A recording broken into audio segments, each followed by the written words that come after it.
ESPN's coverage of the Exide NASCAR Select Batteries 400 from Richmond, being brought to you by the Wide Track Grand Prix by Pontiac. Wider is better. By Brewery Fresh Budweiser, official beer of NASCAR. Hey, race fans, this Bud's for you. And by the EverStart battery, all the cold breaking power your truck, car, boat, or mower will ever need. Available at Walmart. Sports Center is coming up after the conclusion of our race here. The Red Sox and the Yankees history, part of the fabric that makes up Major League Baseball. A great game today. Could younger sister Serena Williams atone for her sister's loss to Martina Hingis in yesterday's U.S. Open semifinals? And also a wrap-up on tonight's NASCAR Winston Cup race from here at Richmond. That's at Sports Center at 11 o'clock, coming up right after our coverage of the race. And we will be coming back here live for an interview with the winner or with anyone else who played a significant role in the race. Tony Stewart, who led 225 of the 500 laps at Bristol, is out in front once again. Doctor? And guys, a few minutes ago, Greg Ziffidelli, Tony's crew chief, reminded Tony, said, hey, little buddy, you got to take it easy on those tires. Remember, we got to go about 125 laps on fuel. And Tony said, guess what? I am taking it easy. This outside group is just that good. And before we went to break, I said that Jeff Burton slid tire. Obviously, it was Ward Burton that slid the right front tire, similar to what Jerry Nadeau did in the M&M's car down in Darlington. Bobby Labonte is closing in on Tony Stewart. Here's our AutoZone on-track interval with laps 22 through 26. You see the interval was reduced by 0.7 of a second. Check Bobby Labonte, 4 straight laps at 22.4. That's what a crew chief loves to see, that consistent lap after lap, same speed.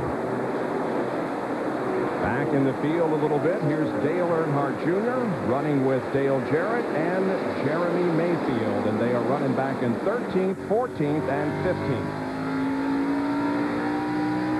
This is Dale Earnhardt Jr.'s 4th race of 1999. He will run one more this year. And we have a change of leadership as Bobby Labonte takes over the top spot from Stewart. Well, Bobby was catching him at a pretty good clip, and then Stewart did not fight him because that's the teammate. He said Bobby needs those 5 bonus points for leading a lap, and so he said, come on up here and do it. Maybe you've have a better groove here than I have, and I'll follow you around for a little bit. Now, Tony Stewart is saying to Greg Ziffidelli, hey, tell Jimmy Makart, tell Bobby Labonte to back off, save those tires.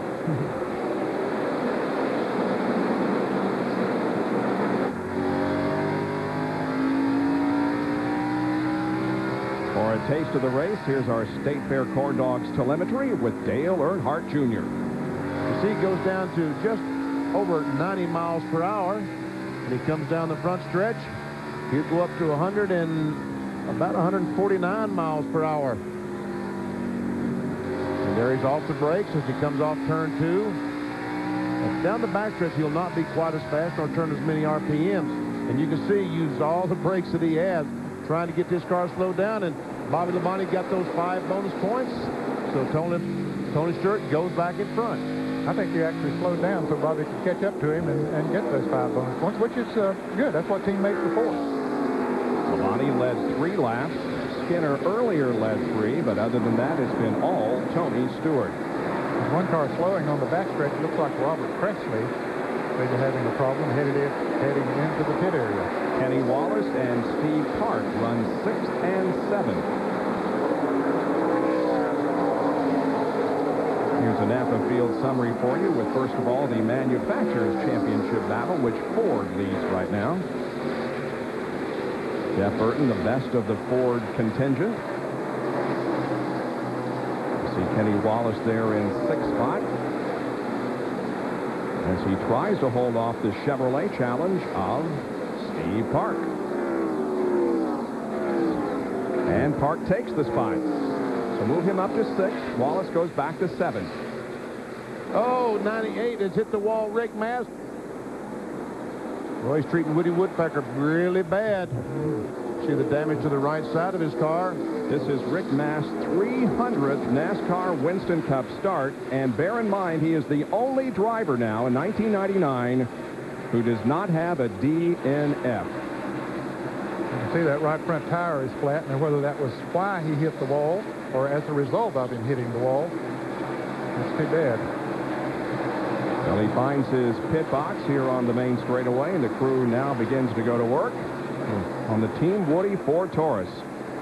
The leader, meanwhile, now begins to encounter some traffic, putting a lap on David Green in the 41 and coming up on Brett Bodine. Green runs 41st and Bodine 40th. Tony Stewart leads Bobby Labonte, Jeff Gordon, Mike Skinner, and Jeff Burton. Those are the top 5 with 36 of 400 laps completed. Back at Richmond International Raceway and in Henrico County, Virginia, Tony Stewart continues to lead. Jeremy Mayfield is in a heap of trouble. He shredded that right front. He certainly did. He's been able to get it back to the pits, but it's flat, Jerry. Indeed, that right front tire had started going down, and before Jeremy could even cue the radio, he was up into the outside fence. Now, Peter Suspenzo and the rest of his crew having to lift the car up and now work on that mangled right front fender. Meanwhile, Jeremy losing laps under Green here at Richmond. Right side tires going on. We had not heard or seen of any tire problems at all today, even in happy hour when they were pushing the button a little bit.